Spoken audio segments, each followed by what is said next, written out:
बिहार में इस साल के अंत में विधानसभा चुनाव होने जा रहा है। ऐसे में इससे पहले राजनीतिक दलों ने अपनी रणनीति पर काम तेज कर दिया है और अभी से चुनावी बिसात बिछाना चालू कर दी है।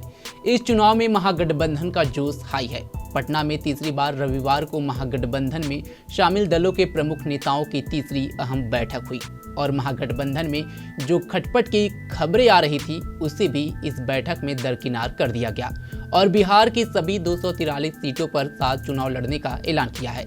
हालांकि सीटों का बंटवारा अभी संभव नहीं है। नमस्कार, आप देख रहे हैं punjabkesari.com। मैं हूं सतेंद्र शर्मा।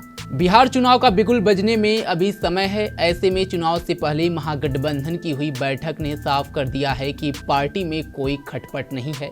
रविवार को महागठबंधन के प्रमुख नेताओं की अहम बैठक हुई, जिसके बाद कंफर्म हो गया कि महागठबंधन एक साथ मिलकर बिहार चुनाव में लड़ेगी। बैठक के बाद प्रेस कॉन्फ्रेंस हुई, जिसमें आरजेडी सांसद मनोज झा का बड़ा बयान सामने आया है। उन्होंने कहा कि बैठक का मूल उद्देश्य बेहतर समन्वय के साथ महागठबंधन के एजेंडे को आगे बढ़ाना था। पूरा का पूरा महागठबंधन 243 सीटों पर चुनाव लड़ रहा है।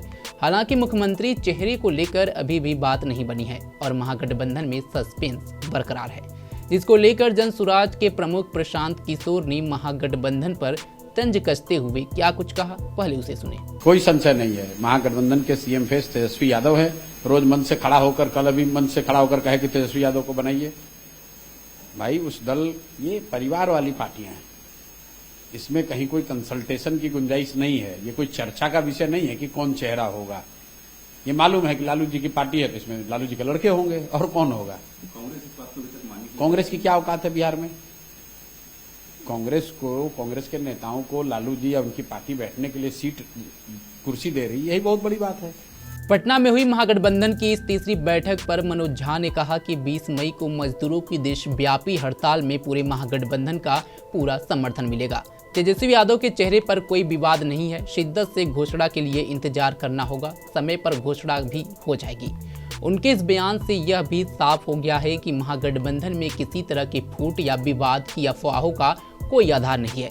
वहीं बैठक के बाद तेजस्वी यादव ने बड़ा ऐलान करते हुए 20 मई को मजदूरों की हड़ताल का समर्थन देने का ऐलान किया है।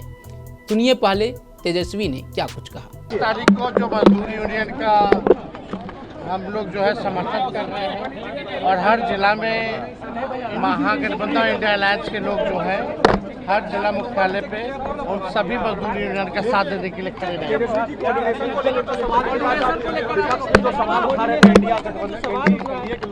उसको क्या जवाब दीजिएगा? बहुत अच्छी मीटिंग हुई, सभी लोग सब मस्त, हम लोग मस्त है, कोई दिक्कत नहीं। बता दें कि इस बार बिहार विधानसभा चुनाव बड़ा ही दिलचस्प होने वाला है। चुनाव से पहले ही एनडीए की तरफ से बड़ा दांव खेला गया है। प्रधानमंत्री मोदी की अध्यक्षता में हुई बैठक में बड़ा फैसला लिया गया था, जिसमें जाति जनगणना कराने का ऐलान किया गया। इसे भाजपा का मास्टर स्ट्रोक माना जा रहा है। बिहार में जातिवाद का बोलबाला है और विपक्ष की तरफ से कई वर्षों से जाति जनगणना कराने को लेकर कहा जा रहा था और बिहार देश का पहला राज्य है जहां सबसे पहले जाति जनगणना हुई थी। लेकिन अब केंद्र सरकार के इस ऐलान के बाद माना जा रहा है कि विपक्ष को बड़ा झटका लगा है और बीजेपी ने विपक्ष से ये बड़ा मुद्दा छीन लिया है। ऐसे में माना जा रहा है कि इस बार के बिहार चुनाव में बीजेपी को बढ़त मिल सकती है और राज्य में सबसे बड़ी पार्टी बनकर उभर सकती है। हालांकि विपक्ष ने भी कमर कस लिया है और केंद्र के इस फैसले को अपनी जीत बता रहा है। ये बात भी सही है क्योंकि जाति जनगणना कराने की मांग विपक्ष की ही थी, जिसे अब भाजपा ने अपना हथियार बना लिया है।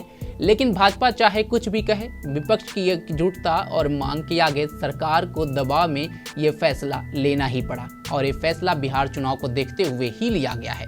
अगर जाति जनगणना की मांग की बात करें तो सबसे पहले समाजवादी पार्टी और आरजेडी के तरफ से ही कराने की मांग की गई थी।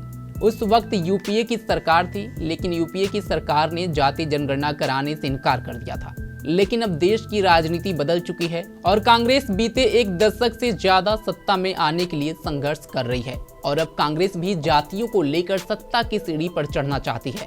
संसद में एलओपी राहुल गांधी ने डंके की चोट पर कहा था कि जाति जनगणना करा कर रहेंगे, लेकिन उसके पहले ही एनडीए ने इस पर निर्णय लेकर कई जातियों को अपने पाले में करने की कोशिश जरूर की है। देखना होगा कि इस फैसले का फायदा किसे होगा और इस बार सत्ता पर कौन काबिज होगा। फिलहाल आज के लिए बस इतना ही। देश दुनिया की तमाम खबरों के लिए जुड़े रहें हमारे साथ और देखते रहें punjabkesari.com। धन्यवाद।